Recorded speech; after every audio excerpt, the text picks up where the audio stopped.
Hello students, अभी indefinite integration हम लोग डिस्कस कर रहे हैं और इंडिफिनिट इंटीग्रेशन में भी एक स्पेशल इंटीग्रल फॉर्मूले की बात कर रहे हैं हम लोग, जो प्रीवियस लेक्चर वीडियो से कनेक्टेड है। फिर भी एक बार और हम रिकॉल करना चाहेंगे उसको रीमार्क में लिखकर। वो इंटीग्रल फॉर्मूला क्या है जिसे मुझे यूज करके इसे इवैल्यूएट करना है। तो वो इंटीग्रल फॉर्मूला ऐसा है, e to the power x है और ब्रैकेट fx है प्लस में f डैश x है, ब्रैकेट क्लोज है, dx e to the power x होता है और fx होता है प्लस में c होता है। इस फॉर्मूले को हम लोग यूज करेंगे और इस इंटीग्रल को इवैल्यूएट करेंगे हम लोग। जब इस इंटीग्रल को आप देखते हैं तो मालूम चलता है कि इसको यूज करने के लिए इसमें e to the power x होना चाहिए और इसमें कहीं पर भी e to the power x नहीं है।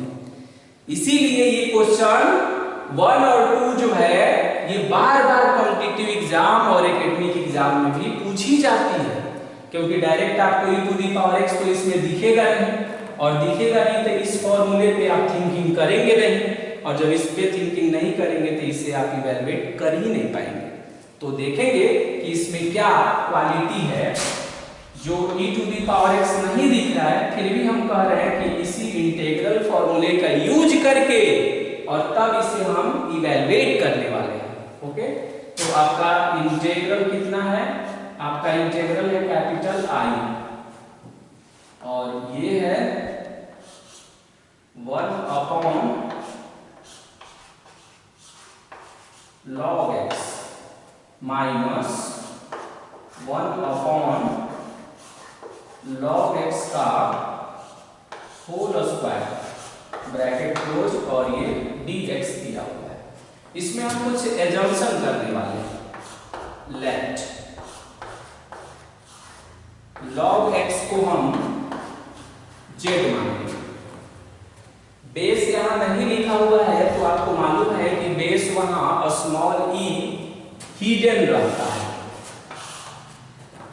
तो log x को जब आप z मानेंगे तो इसको डिफरेंशिएट करेंगे, तो log x का dc 1 अपॉन x, z का dz अपॉन dx।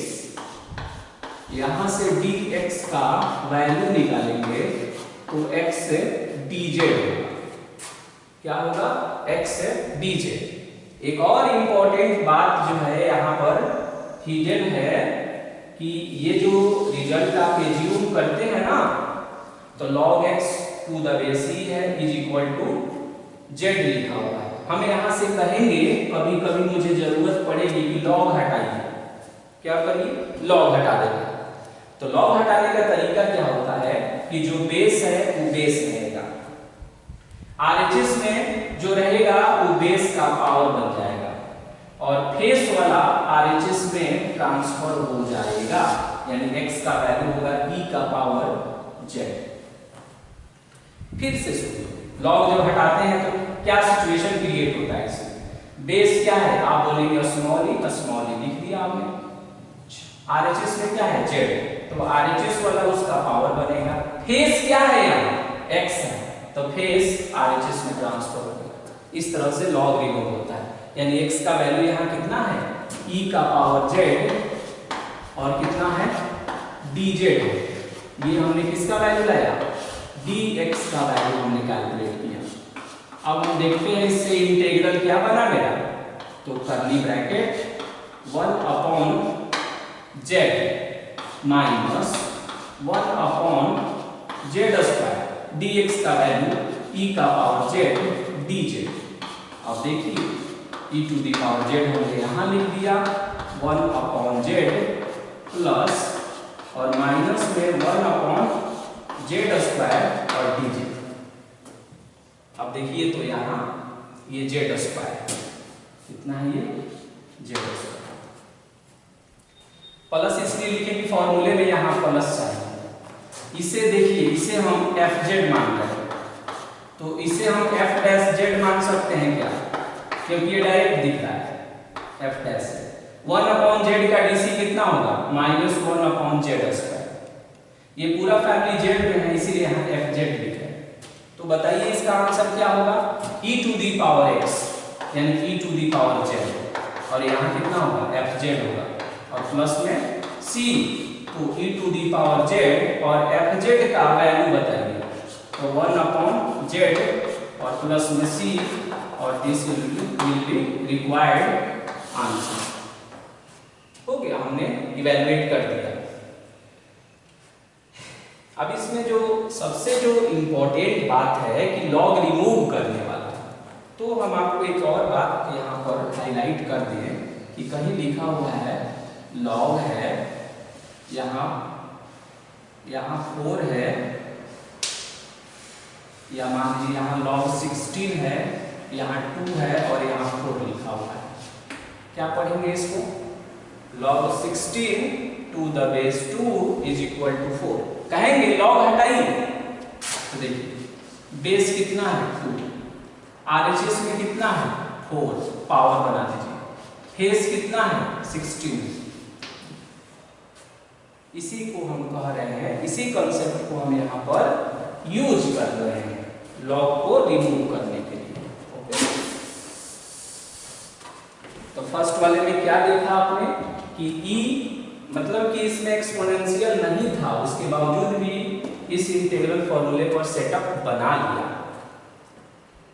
और फिर हम यहाँ से z का वैल्यू भी रखते हैं e का पावर, और z कितना है, z जो है e का पावर z डायरेक्ट यहाँ देख सकते हैं, e का पावर z का वैल्यू कितना है x है, x के फैमिली में रख देंगे 1/z है तो 1/, और z का वैल्यू कितना हो गया log x to the base e और प्लस में कितना हो गया c। ओके, अब हम सेकंड इंटीग्रल को देखते हैं। सेकंड इंटीग्रल कितना है, कैपिटल I है, इसमें भी एक्सपोनेंशियल नहीं दिख रहा है, कितना है ये भी बहुत इंपॉर्टेंट है, ये सेकंड वाला कॉम्पिटिटिव एग्जाम में भी कई बार आया हुआ है। log z log x है और प्लस में कितना है 1/log x का होल स्क्वायर है और dx। फिर हम क्या करेंगे, वैसे ही करेंगे कि लेट log x को क्या मानेंगे z, बेस नहीं है तो क्या छुपा हुआ है e छुपा हुआ है। डिफरेंशिएट करने पर बताइए क्या आता है, डिफरेंशिएट करने पर ये ऑब्टेन करते हैं, dx का वैल्यू कितना हो जाएगा e का पावर z dz हो गया। कहाँ से लाए z, वहां से कॉपी कर रहे हैं डायरेक्ट, क्योंकि वहां यूज हुआ है। इससे इंटीग्रल में क्या प्रभाव पड़ेगा, तो ब्रैकेट हुआ log x है, तो log और log x का वैल्यू कितना है z है, और प्लस में है 1/z² और e⁻z dz। e⁻z यहाँ हमने लिख दिया log z और प्लस में 1/z² dz। जब हमने ऐसा लिखा तो तुरंत हम देखते हैं कि इसका डीसी यहाँ है क्या, तो log z का डीसी होगा 1/z, जो नहीं है मौजूद। इट मीन्स कि ये सेटिंग परफेक्ट नहीं है, इसे और ट्रांसफॉर्म करना होगा। अब देखिए इसे कैसे ट्रांसफॉर्म कर रहे हैं, e⁻z है, यहाँ है log z और यहाँ हम लिख रहे हैं माइनस में 1/z। माइनस को हटाने के लिए फिर यहाँ पर प्लस में हम लिख रहे हैं, और पहले से क्या है 1/z² ब्रैकेट क्लोज और dz। देखिए तो ध्यान से 1/z और प्लस 1/z खुद से मेकअप किया गया है, क्योंकि उसका डीसी वहां दिखे इसलिए। इसको हम fz मानने वाले हैं, तो बताइए तो ये f' बनेगा कि नहीं, डायरेक्ट सोच कर देखिए।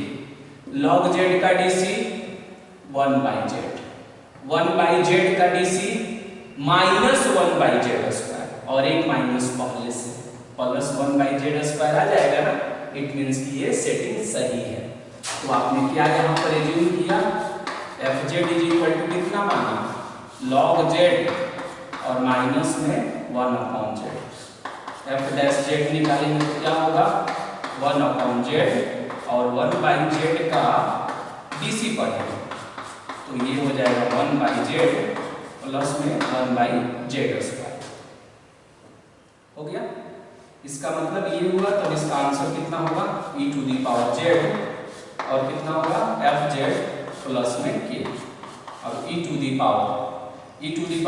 का वैल्यू x के इक्वल है, यहाँ पर ये जो हमने निकाला था ना e⁻z जो है x के इक्वल है, वही चीज वहां लिखी है। और fz का वैल्यू बताइए, तो fz का काम कौन किया, log z और माइनस में 1/z प्लस में k, तो x हो गया और यहाँ log z, तो log और z का value log x minus 1/z, तो z का वैल्यू कितना हो जाएगा, log x to the base नहीं भी लिखेंगे तो हिडन रहेगा और प्लस में k, यही आपका फाइनल आंसर होगा। तो क्या हमने देखा कि दो ऐसा भी इंटीग्रल मुझे इसमें दिखाई दिया जिसमें एक्सपोनेंशियल नहीं दिख रहा था, फिर भी जब उसे हमने ट्रांसफॉर्म किया एजम्पशन से, लॉगरिथम का प्रॉपर्टी उस पर इंपोज किया, तब वो दिखा कि इसी फॉर्मूले पर आधारित है। ये फॉर्मूला क्या है, एक बार और रिकैपिचुलेट कर लें, e⁻x है और ब्रैकेट में एक फंक्शन है प्लस उसी फंक्शन का DC है, तब इसका इंटीग्रल कितना होता है, e⁻x fx। वहीं अगर z रहेगा, जहां जहां x है वहां z कर देंगे तो लास्ट में हो जाएगा e⁻z fz हो जाएगा। इसीलिए आप देख रहे होंगे ये यूज करते हैं। k क्या है, कांस्टेंट ऑफ इंटीग्रेशन। तो ये दोनों ही वेरी इंपॉर्टेंट क्वेश्चन है, आप इसे ध्यान से इसको कैलकुलेट करेंगे, यानी ऐसी भी सिचुएशन बनती है जिसमें एक्सपोनेंशियल नहीं होता है फिर भी एक्सपोनेंशियल आ जाता है। एक बात आप दिमाग में सेट भी कर लीजिए कि लॉगरिथमिक और एक्सपोनेंशियल ये दोनों एक दूसरे से कोरिलेट होता है। लॉगरिथमिक से एक्सपोनेंशियल बना सकते हैं, एक्सपोनेंशियल से लॉगरिथमिक बना सकते हैं। इसीलिए तो लॉगरिथमिक दिखा तो सिग्नल मिला कि एक्सपोनेंशियल आने की संभावना है, तब हमने इस फॉर्मूले पर अटेम्प्ट किया। ओके।